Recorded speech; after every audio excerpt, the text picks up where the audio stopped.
여기 지금 실거래가 9억 2천에 찍혔잖아요. 근데 지금 얘는 8억 2천에도 유찰이 돼서 2차 경매를 하는 거거든요. 6억 5천으로. 그럼 내가 6억 5천 6백만 원 적어서 내면 나는 9억 2천짜리 아파트를 6억 5천에 받는 거죠. 3억 버는 겁니다. 벌써 이 얘기를 들으니까 경매에 관심이 확 가죠. 여러분, 주택 매수하실 때 어디서 어떻게 알아보고 매수하세요? 매물이 어떤 매물들이 있는지 이런 거 어디서 보세요? 보통 다방, 직방, 요즘은 네이버 부동산 가장 많이 보시죠. 보통 네이버 부동산에서 내가 관심 있는 지역, 관심 있는 아파트의 매물을 쭉 보다가 가격대가 대략 20억 정도 하네 파악을 하고 쭉 보니까 22억, 20억, 20억 6천 20억이 제일 저렴한가 보다. 요 중에 그나마 고층으로 내가 전화를 한번 해보자. 매물 정보에 있는 중개사께 전화를 드리고 전화해서 내고해서 사는 거죠. 여기서 몇천만 원 깎으면 싸게 샀다고 좋아하시죠. 방금 보여드린 방법이 세상에서 가장 비싸게 주택을 매수하는 방법이에요. 그야말로 머니 스웨거죠. 여러분이 여태까지는 세상에서 가장 비싸게 매수하는 방법만 알고 있었다면 이제 한번 세상에서 가장 싸게 저렴하게 아파트를 매수하는 방법을 알 때도 되었습니다. 8억짜리 아파트를 5억, 6억에 매수하는 방법이 있는데 이걸 모르고 살면 되겠습니까? 알고 있어야겠죠.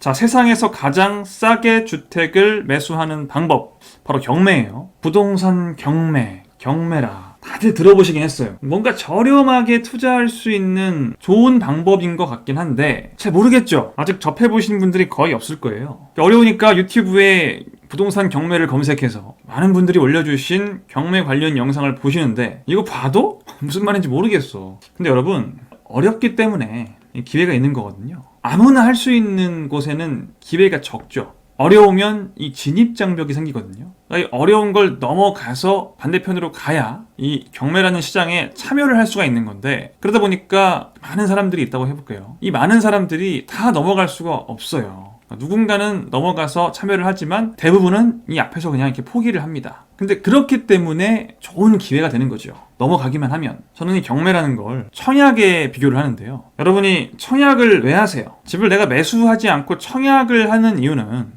내가 10억에 매수할 수 있는 집이 똑같은 집을 옆에서 6억, 7억에 분양을 하기 때문에 한 3억 정도 저렴하게 매수할 수 있는 방법이 청약이기 때문에 이렇게 5,435대 1의 경쟁률을 뚫고 당첨되려고 고군분투하고 있잖아요. 근데 이 5,000대 1을 뚫기가 쉽습니까? 근데 여러분, 이 5,000대 1을 뚫는 것보다는 이 장벽을 한번 넘어가는 게 훨씬 쉽다. 내가 노력만 하면 이 장벽은 누구나 넘을 수 있다. 여러분, 이 노력을 하실래요? 5,000대 1을 뚫으실래요? 노력을 하는 게 낫죠. 근데 많은 사람들은 이 노력을 하는 게 힘들기 때문에 그냥 여기에 참여를 합니다. 그래서 되실 분들은 되시지만 안 되는 분들은 또 영원히 안 돼요. 계속 이렇게 안 되시는 분들은 이 장벽을 넘으시면 똑같이 이 시세 차익을 볼 수 있다. 그러니까 내가 이 10억짜리 집을 6, 7억에 살 수 있는 방법이 이렇게 두 가지가 있는 건데, 이 5,000대 1을 뚫는 건 내 의지로 할 수 없는 거지만 이 장벽을 넘어가는 건 내 의지로 가능하다. 그러니까 여러분, 이 장벽을 한번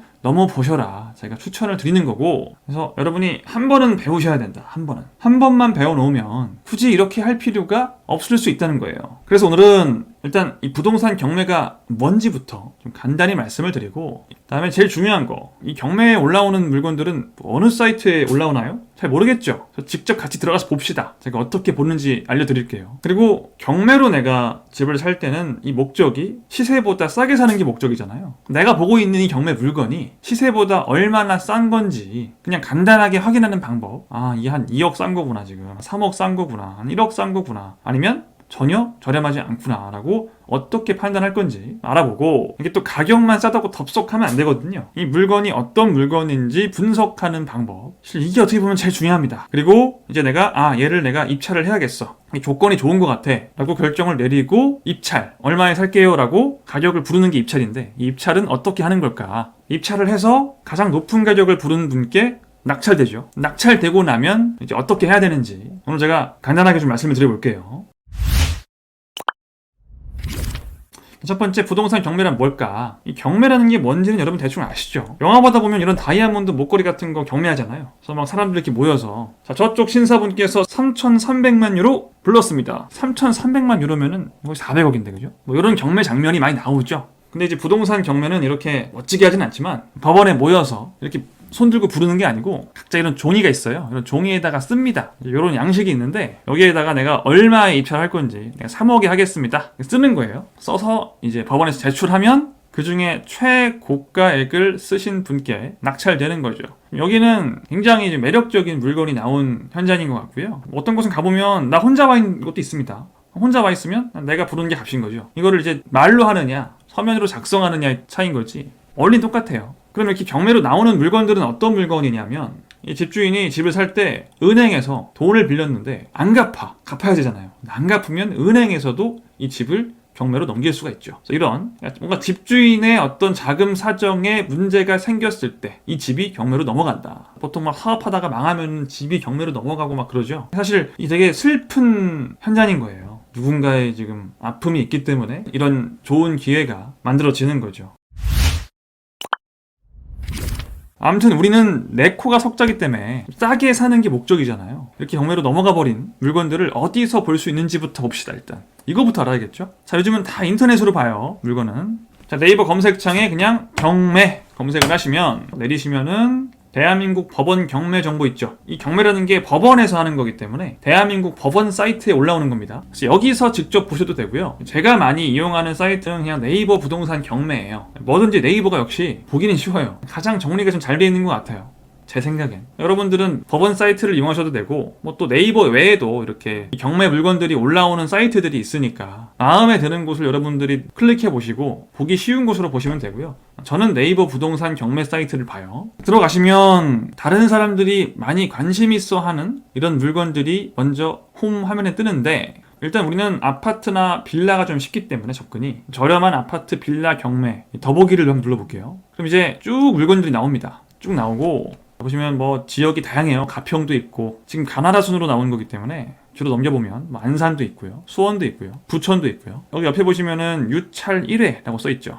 어떤 곳은 유찰 2회. 유찰 1회는 경매를 한번 진행을 했는데 낙찰이 안 된 거예요. 그러니까 사람들이 야, 그 가격에는 경매 안 받아, 아무도 안 사겠다고 한 거죠. 그래서 유찰이 된 거예요. 보통은 유찰 1회씩은 거의 됩니다. 유찰됐다고 해서 뭐 특별한 건 아니고요. 유찰이 한번 되면 이제 경매를 다시 해요. 그래서 2차 경매를 또 하는 거죠. 이 2차 경매에서는 1차보다 더 저렴하게 해야 낙찰이 되겠죠. 그러니까 1차에서는 여러분이 입찰을 할 수 있는 최저가가 1억 8,700만 원이었어요. 이게 감정가거든요. 그러니까 1차 경매에서는 이 감정가보다 낮게 입찰할 수가 없습니다. 그러니까 여러분이 지금 요 물건을 경기도 광주시에 있는 이 다세대 빌라를 경매에 입찰을 하려면 1억 8,700만 원보다는 높은 금액을 써서 내야 되는 거예요. 근데 아무도 이 가격보다 높게 주고 살 마음이 없었던 거죠. 그러니까 유찰이 된 거죠. 그러니까 법원에서 이제 이거 너무 비쌌나? 감정가보다 높은 가격엔 아무도 안 사니까 자, 70%의 2차 경매를 해요. 여기 아래 보이시는 1억 3천만 원에. 자, 그러면 2차 경매에 참여하시는 분들은 이 1억 3천만 원보다 높게 금액을 써서 내면 되는 거죠. 근데 또 이것마저도 아무도 입찰을 안 했다, 이것도 너무 비싼데 라고 해서 아무도 입찰을 안 하면 이제 또 유찰되는 거죠. 그러면 이런 것들이 그런 겁니다. 이렇게 유찰 1회 돼서 2차 경매를 했는데 또 유찰되면은 유찰 2회가 되는 거죠. 이때는 감정가의 49%, 그러니까 반값의 경매가 나와요. 근데 이 반값으로 깎아줘도 아무도 또 입찰을 안 하면 유찰 3회, 4회 해서 계속 내려가요, 가격이. 그래서 보통 이런 근린생활시설 같은 거 보시면은 유찰이 뭐 7회까지 된 것도 있어요. 감정가의 8%로 지금 경매에 나와 있죠. 유찰 5회, 13회. 이게 유찰이 끝이 없습니다. 지금 이 물건은 14억의 감정가가 나왔는데 지금 1%의 경매로 나온 거죠. 1,900만 원의 최저가가 정해져 있는 거예요. 감정가 14억인데. 감정가 14억인데 1,900에 나왔으니까 무조건 하면 좋은 거 아니에요? 그건 아닙니다. 다 이게 이유가 있겠죠. 13회까지 유찰됐으면 정말로 이게 좋은 기회일 수도 있는 거고, 이게 함정일 수도 있는 겁니다. 그래서 그걸 알려면 뭐가 필요해요? 이제 분석하는 과정이 필요한 거예요. 이게 진짜 괜찮은 친구인지 내가 알아봐야겠죠? 같이 한번 봐볼게요, 그러면. 자, 서울에 있는 아파트 한번 볼게요. 아파트가 시세가 딱 정해져 있기 때문에 가장 보기 쉬워요. 저렇게 클릭을 해보면 경매 번호고요. 자, 어떤 아파트가 경매에 올라와 있어요? 서울시 성북구 정릉동에 정릉 이편한 세상 102동 701호 동호수까지 딱 나온단 말이에요. 자, 아파트는 시세를 판단하기 되게 쉬워요. 자, 1차에 8억 2천만 원의 최저가를 정해서 경매를 했는데 유찰됐죠. 아무도 8억 2천만 원에는 입찰을 안 한 거예요. 자, 그래서 2월 16일에 그러니까 앞으로 한 달 뒤쯤에 2차 경매를 진행하겠다. 이 매각 기일이 경매 날짜입니다. 이 매각 기일에 그 법원 가서 이렇게 하는 거예요. 이날 오셔서 입찰하시라고 법원에서 공고를 띄운 거고, 요거보다는 높게 써야 된다. 지금 6억 5,600만 원 보다는 높게 입찰을 하셔라. 여기서 또 아무도 6억 5,600만 원에 입찰을 안 한다고 하면 3차로 가는 거죠. 이때는 한 4억 조금 넘는 정도로 정해줄 겁니다, 법원에서. 자, 그럼 일단 이 6억 5,600만 원이라는 이 가격이 지금 메리트가 있는 건가? 싼 건가? 그걸 알아봐야 되는데, 우리가 지금 사실 뭐 대부분 이 아파트를 처음 보셨을 거예요. 정릉 이편한 세상? 이미 알고 있는 분들은 거의 없죠. 그래서 이렇게 딱 봐서는 이게 비싼 건지 싼 건지 뭐 적당한 건지 알 수가 없어요. 자, 근데 다행히도 최근에는 아파트 같은 경우에는 실거래가를 조회해보기가 굉장히 쉽잖아요. 보통 어디서 조회를 해요, 요즘에? 뭐 국토부 사이트에서 조회도 하지만 보통 가장 많이 보는 곳은 이 호갱노노죠. 호갱노노에서 정릉 이편한 세상 복사 붙여넣기. 자, 위치를 확인해 볼까요? 위치가 지금 여기잖아요. 지금 우이신설선 북한산 보국문역 오른쪽 위에 있는 이 아파트가 맞는지 한번 볼게요. 자, 정릉동 1028 주소 확인하고, 마찬가지로 정릉동 1028 아, 여기 맞구나. 요거 맞네. 위치는 뭐 아시는 분들은 아시겠지만 이렇게 딱 처음 보면은 굉장히 낯섭니다. 내가 아는 지역이 아니기 때문에. 이쪽이 어디냐면은 이 우이 신설선이라고요. 이 신설동역까지 가는 노선이에요. 이 북한산 쪽부터 이렇게 내려와서 신설동역까지 가는, 그래서 이 신설동역에서 1호선 또는 2호선으로 환승할 수 있는 그런 노선이고, 6호선, 4호선 등과도 환승이 가능합니다. 나름대로 여기서 북한산 보국문역에서 두정거장 내려가서 4호선 타고 해화나 동대문이나 또 갈아타면은 종각 이런 곳들을 갈 수 있는 위치구나. 그렇게 뭐 아주 교통이 편리하진 않지만 나름대로 서울 안에 있고, 서울에서는 좀 굉장히 저렴하다라는 생각이 들고요. 이제 중요한 거는 실거래가를 보는 거예요. 실거래가가 24평은 지금 7억 7천 정도, 32평은 9억 2천 이렇게 형성이 되어 있는데, 지금 경매에 나온 매물은 몇 평짜리냐? 여기 지금 건물 면적 85제곱미터 나와 있잖아요. 우리가 보통 아는 거는 건물 면적은 잘 모르겠고, 전용 면적 아니면 공급 면적 이런 걸 들어봤잖아요. 건물 면적은 그냥 전용 면적입니다. 그래서 경매 물건을 보시다가 건물 면적 85 헷갈리시면 그냥 전용 면적이다 라고 생각하시면 돼요. 아, 전용파로 30평대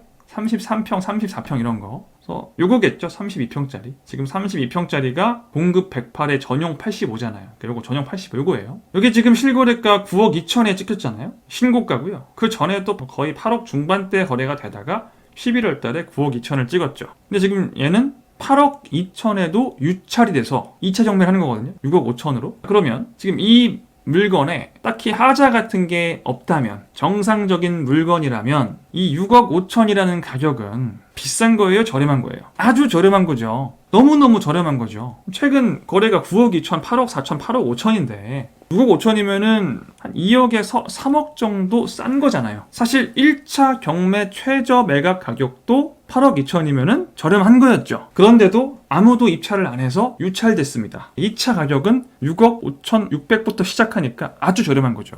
이게 정상적인 물건이라면 이 최저 매각 가격에 낙찰되진 않겠죠. 그러니까 여기서부터 이제 시작한다는 거니까 2차 경매에서는 6억 5천부터 시작을 해서 누군가는 7억에 입찰을 할 거고, 누군가는 7억 2천에 입찰을 할 거고, 누군가가 7억 8천에 입찰을 하면 이 7억 8천에 입찰한 사람한테 낙첨되는 거죠. 정상적인 물건이라고 가정을 했을 때 신고가에 비해서 한 1억 4천 정도 저렴하게 매수를 한 셈이 되는 거죠. 이게 경매의 기본 원리입니다. 누군가는 9억 2천을 주고 사는 이 집을 나는 7억 8천에, 어쩌면 7억 5천에, 어쩌면 6억 5천 6백에 매수할 수 있다.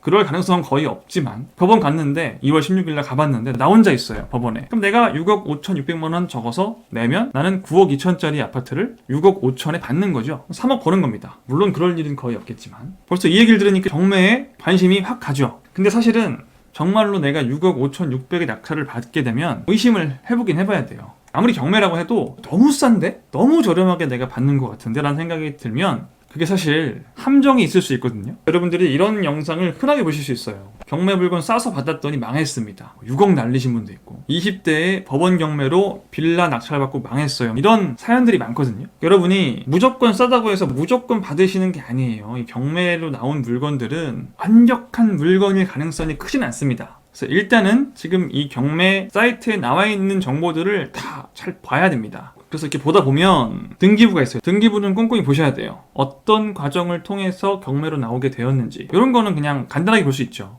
최애라는 분이 2017년 9월 20일에 이 아파트를 산 거예요. 소유권 이전이라는 게 매매죠. 4억 6천에 매수하신 거예요. 이때 정말 쌌네요, 그죠? 2017년이면 얼마나 저렴할 때입니까? 이때 이거 샀으면 지금 그러니까 이거를 7억에 살지 9억에 살지 고민할 필요가 없는 건데, 그죠? 아무튼 이분이 이걸 사서 여기 보시면 근저당 있죠. 이 집을 매수하신 그날 보통 현금 100%로 집을 사진 않으니까 4억 6천만 원 중에 3억 2천만 원은 신한은행에서 대출을 받은 거죠. 근데 이게 또 집값이 오르다 보니까 나중에 한 1년 뒤에 2008년 11월에 근저당을 또 잡았어요. 또 돈을 빌린 거죠. 5억 원이네요. 그러니까 5억 원을 다 빌린 건 아니에요. 사실 이것도 지금 신한은행도 3억 2천을 다 빌린 건 아니고 보통 뭐 한 2억 7천 이렇게 대출을 하면 근저당을 잡는 거는 이렇게 더 많이 잡습니다. 실제 빌린 금액보다. 아무튼 뭐 신한은행에서 한 3억 조금 안 되게, 그리고 다이에이 페이퍼즈 코리아라는 곳에서 여기서 한 4억 정도 될 거예요. 4억 정도를 빌리면 채권 최고액을 5억을 잡습니다. 아무튼 신한은행에서 3억 2천, 다이에이 여기서 5억을 채권 최고액을 잡았는데 이걸 이제 뭐 못 갚았겠죠. 잘 갚으셨으면 얘가 경매로 넘어갈 일이 없었는데 뭔가 뭐 대출 상황이 잘 안 되니까 다이에이 페이퍼즈 코리아에서 권리자가 이미 경매로 넘긴 겁니다. 그러니까 법원에 신청을 해서 판사님 이 집을 경매로 팔아서 저희 다이에이랑 신한은행이랑 낙찰가를 가지고 나눠 먹겠습니다. 요거예요. 이런 식으로 경매로 나오게 됐구나. 여기 지금 뭐 소멸이라고 되어 있는 거는 이런 이제 근저당은 여러분이 낙찰을 받게 되면 이런 근저당은 여러분께 넘어오지 않는다는 거예요.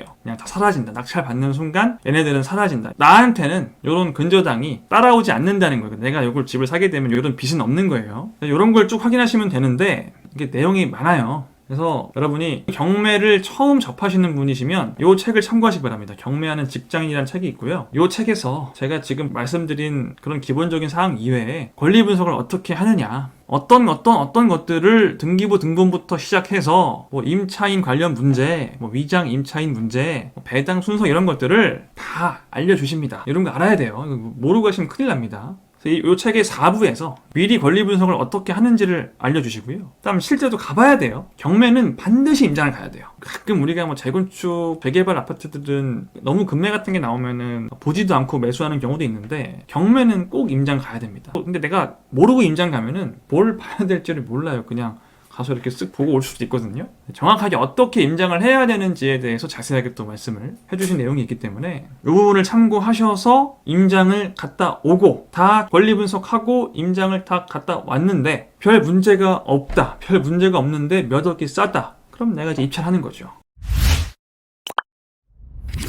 자, 그럼 내가 이제 입찰하기로 했어요. 쭉 보니까 입찰을 해야 될 것 같아. 그럼 입찰은 어떻게 하냐? 법원에서 한다고 했죠. 예를 들어서 네이버 경매에서 보시면 이 아파트 같은 경우에는 어디서 입찰을 진행하냐? 서울 북부지방법원 본원에서 진행하는 겁니다. 이게 어디지? 서울 북부지방법원이? 나와요. 관할법원 안내 눌러보면 서울특별시 도봉구 도봉 2동 626, 주소는 이렇고 위치는 1호선 도봉역 바로 오른쪽에 있네요. 3번 출구 앞에 이렇게 위치 확인이 가능하니까 위치 보시고 시간은 언제? 입찰 시간은 10시부터 시작해서 11시 10분까지 입찰해야 돼요.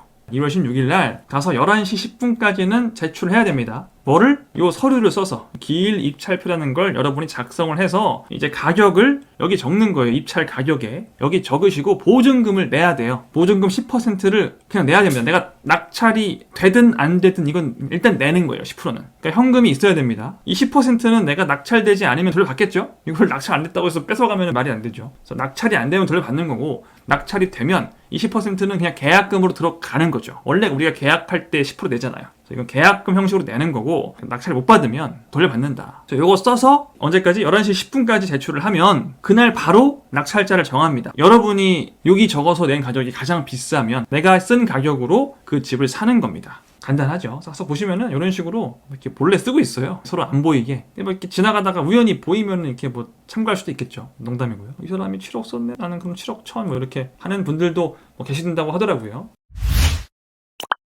아무튼 이렇게 해서 낙찰을 받을 수도 있고 뭐 다른 사람이 받을 수도 있지만 낙찰 만약에 받았어요. 내가 사실은 이 복잡한 문제들은 낙찰 받고 나서부터 시작됩니다. 낙찰 받으면 끝난 게 아니에요. 끝난 게 아니고 진짜 이때부터 시작돼요. 유튜브에 보시면은 분명히 내가 낙찰을 받았는데 이게 온전히 내게 아닌 경우가 많아요. 특히 세입자 문제. 세입자가 들어와 있는 집들이 대부분 많거든요. 경매로 내가 낙찰받은 집은 보통 세입자가 있고 그 세입자가 조용히 나가주면 좋겠지만 이 세입자도 지금 사실 어떻게 보면 좀 억울한 부분이 많을 수 있는 사람들이라 안 나가고 버티는 경우가 많습니다. 굉장히 골치 아프겠죠. 지금 보시면 여기 이건 뭐냐면 500만 원만 주면 집 비워줄게. 이건 뭐냐면 이제 세입자분이 원래는 법적으로 나가야 돼요. 그냥 이 집을 비우는 게 당연한 건데 그냥 이 버팅기면 이거를 강제로 끌어내기가 쉽지가 않습니다. 여러분이 경찰이 아니잖아요. 강제로 내가 낙찰자라고 해서 집 주인이라고 해서 끌어내기가 힘들어요. 나도 막 전세를 주고 월세를 놓고 하려고 하는데 안 나가면 이걸 내가 활용할 수가 없잖아요. 내가 들어가 살 수도 없고. 이제 이 세입자가 얘기를 하는 거죠. 500만 원만 주세요. 500만 원만 주시면 내가 비워줄게. 원래는 이럴 돈을 받을 권리가 없지만 내가 꼬장 부리면 너도 힘드니까 나한테 500을 줘. 그럼 내가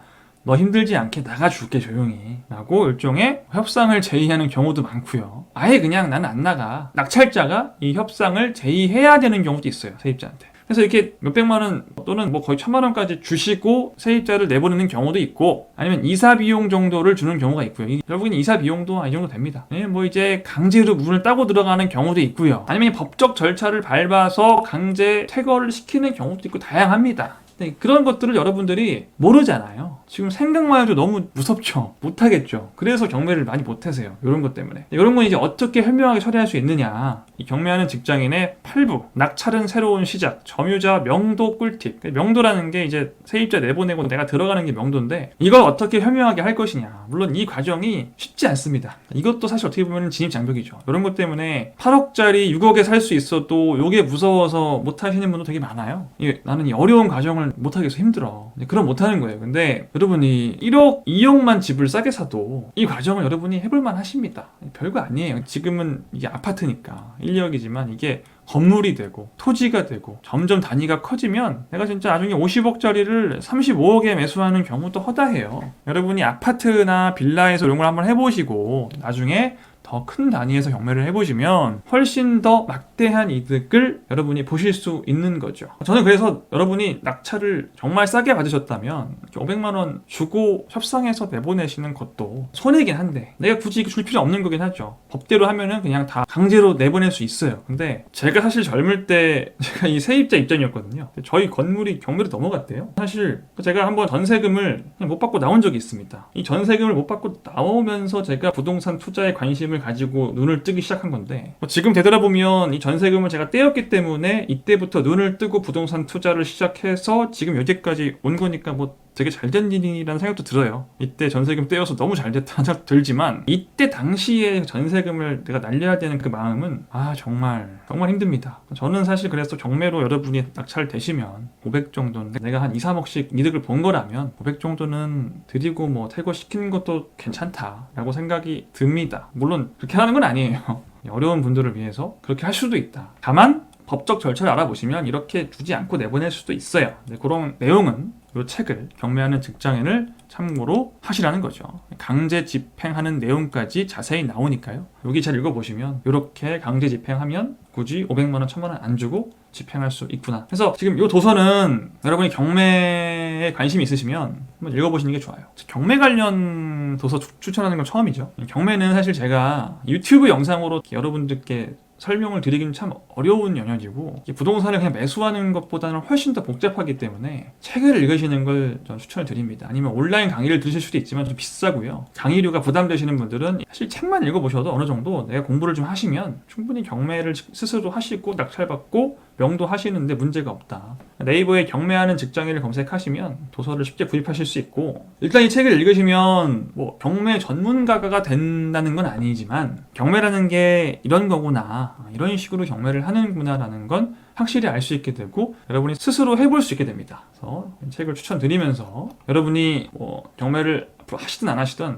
한번 공부를 해놓는 건 무조건 도움이 돼요. 다들 공부를 하셔서 언젠가는 모두들 실거래가보다 3억씩 싸게 매수하게 되시기를 제가 간절히 염원하면서 오늘 영상을 마치겠습니다. 제가 지금 두 손 꼭 잡았어요. 안 보이죠? 여러분 그럼 다들 싸게 매수하시길. 싸게. 여러분이 최고가 찍지 마시고 최고가는 내 다음에 오는 사람이 찍게 양보하세요. 여러분이 하지 마세요. 여러분은 최저가로 싸게 매수하시길 모두의 부동산은 진심으로 응원합니다. 그러면 여러분 다음 시간에 더 좋은 정보로 찾아오도록 하겠습니다. 여러분 다음 시간에 만나요. 안녕.